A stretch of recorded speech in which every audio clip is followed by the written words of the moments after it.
क्रोध आणि लोभ विनाशाचा राजमार्ग.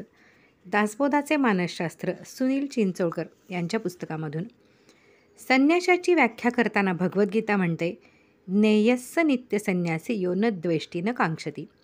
आकांक्षा म्हणजे लोभ, द्वेष म्हणजे क्रोध. या दोन्हीतून जो मुक्त झाला तो संन्यासी. या उत्तम लक्षणात लोभाच्या त्यागासंबंधी सूचना देताना समर्थ म्हणतात, पापद्रव्य जोडू नये, द्रव्यदारा हरू नये बलात्कारे, हिनाचे ऋण घेऊ नये, देखली वस्तू चोरू नये, अल्पधने माजू नये. अधिभौतिक जीवनात संपत्तीचे एक स्थान निश्चित आहे. सुखाची विविध साधने माणूस संपत्तीच्या साह्यानेच विकत घेतो. संपत्ती मिळवण्याचा आपल्या धर्माला तिटकाराही नाही. किंबहुना 4 पुरुषार्थात अर्थ हा एक पुरुषार्थ सांगितला आहे.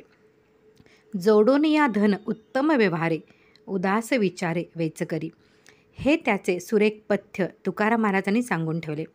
योग्य मार्गाने मिळवलेला पैसा असावा. महाभारतामध्ये व्यास म्हणतात, धर्माच्या मार्गाने अनुसरण करूनही अर्थ आणि काम मिळू शकतील हे मी आश्वासनपूर्वक सांगतो, पण लोकांना ते खरे वाटत नाही.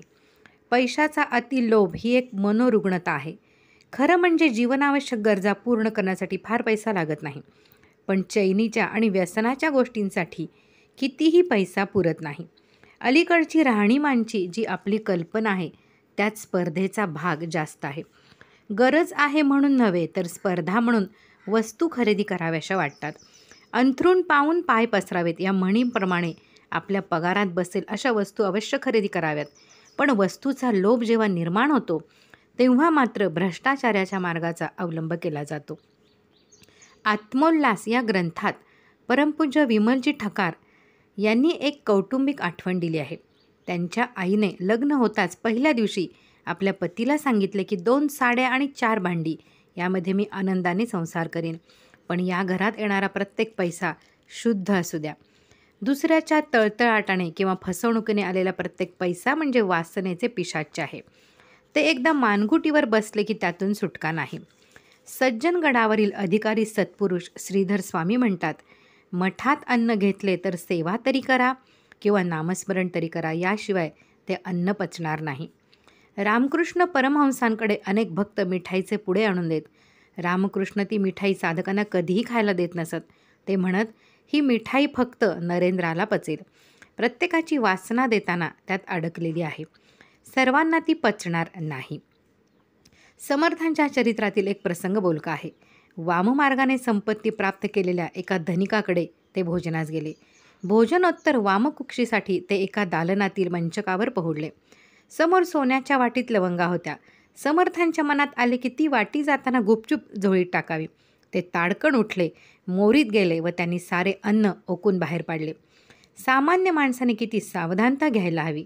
द्रव्यसूची आणि दारासूची यांचे तर साधकाच्या जीवनात विलक्षण महत्त्व आहे. खूप वेळ असा पैसाच घरातील अशांती, असमाधान वाढवतो. याबाबत एका न्हाव्याची कथा मोठी बोलकी आहे. एका राजाकडे एक न्हावी रोज श्मश्रू करण्यासाठी जात असे. तो राजा त्याला त्यापोटी 1 रुपया देत असे. त्या 1 रुपयात तो खुश असे. दोघे पती पत्नी रुपयाचा बाजार आणून व्यवस्थित जेवण करीत. त्या न्हाव्याने अन्यत्र कोठेही काम करू नये. 1 रुपयात तो आनंदी आणि समाधानी होता. राजाला एका गोष्टीचे खूप आश्चर्य वाटायचे की हा न्हावी एवढा समाधानी कसा. रोज महालात येतो पण कधीही प्रापंचिक कटकटी किंवा काही अडचणी सांगत नाही.